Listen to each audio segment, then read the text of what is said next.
Hola, ¿cómo están? Hoy les voy a hablar de la percepción que tenemos de la realidad y qué es la realidad, porque pareciera que es algo estático y en realidad no lo es. Hoy sabemos que la realidad como tal no existe, sino que es un constructo de percepciones que cada uno de nosotros tenemos y que para cada uno de nosotros representa la realidad. Mi realidad, al igual que la de cada uno de ustedes, está atravesada por mi historia, mis experiencias previas, los vínculos que tuve y que tengo en mi vida, y eso hace que sea completamente diferente a la forma en la que el resto de las personas percibe la realidad. Muchas personas están condicionadas a la idea de que la realidad, la vida, es así como se presenta, estática, y que no tenemos ningún control sobre ella. Esto implica que el mundo externo es mucho más válido que el mundo interno. Hay experimentos muy interesantes en donde se ha conectado determinado tipo de escáner al cerebro y se le pide al sujeto que observe un objeto. Al hacerlo, los escáneres registran cómo se iluminan ciertas partes del cerebro que se activan a través de la vista, de nuestros ojos, en función del objeto que están observando. Después se les pide que cierren los ojos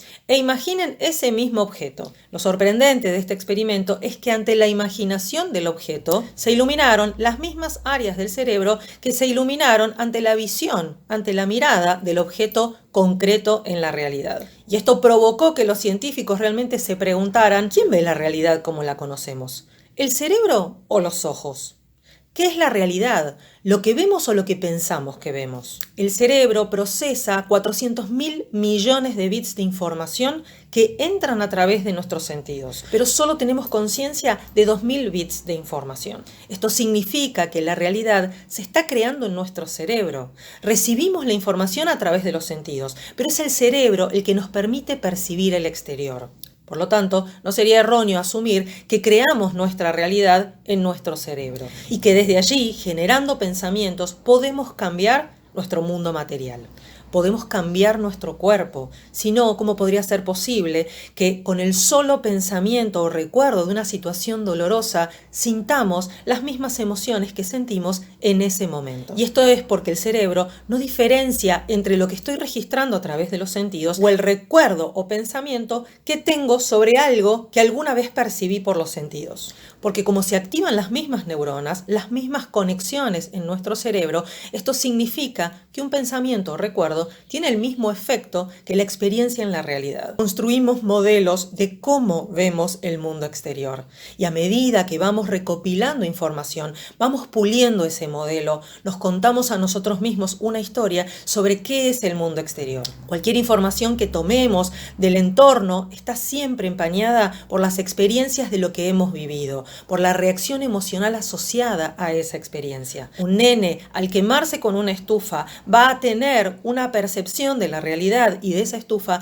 muy diferente a un nene que nunca se quemó con una estufa. En el cerebro hay sustancias químicas para nuestras emociones. Si nosotros asociamos sin darnos cuenta muchas veces emociones una y otra vez con una experiencia determinada, se crean conexiones sinápticas en nuestro cerebro de asociación entre esas emociones y esas experiencias, es decir, asociaciones estímulo-respuesta. Si todos los días te enojas con la misma persona, si todos los días te frustrás con tu jefe, si sufrís a causa de una experiencia determinada, si siempre sos víctima, estás reconectando, reforzando esa red neuronal una y otra vez, y esas neuronas tienen una relación duradera unas con otras. También sabemos que las conexiones que no se conectan asiduamente no generan conexiones duraderas, porque si interrumpimos el proceso de conexión, la asociación no es a largo plazo. De esta manera es como podemos romper ciertos hábitos, que son esta asociación automática entre estímulo y respuesta. Si conscientemente interrumpimos la conexión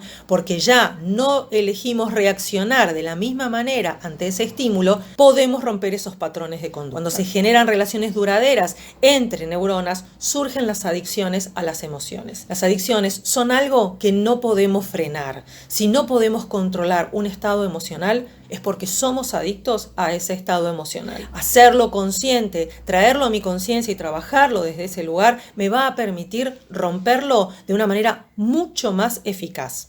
Recuerden que pensamos con emociones y creamos realidades a partir de esas emociones. La mente crea nuestra realidad, por lo tanto, crea nuestro cuerpo, nuestra salud y también nuestra enfermedad. Nuestras palabras y pensamientos nos enferman, porque nuestras células se hacen adictas a esas palabras y a esas emociones. La única forma de corregir esto, de ser buenos con nosotros mismos, no es en función de lo que le hagamos a nuestro cuerpo, es en función de lo que le hagamos a nuestra mente. Tenemos que crear conexiones nuevas que nos permitan disolver las conexiones sinápticas a las que somos adictos y que son nocivas para nuestra mente y por lo tanto para nuestro cuerpo. Gracias por quedarse hasta el final. Beso grande.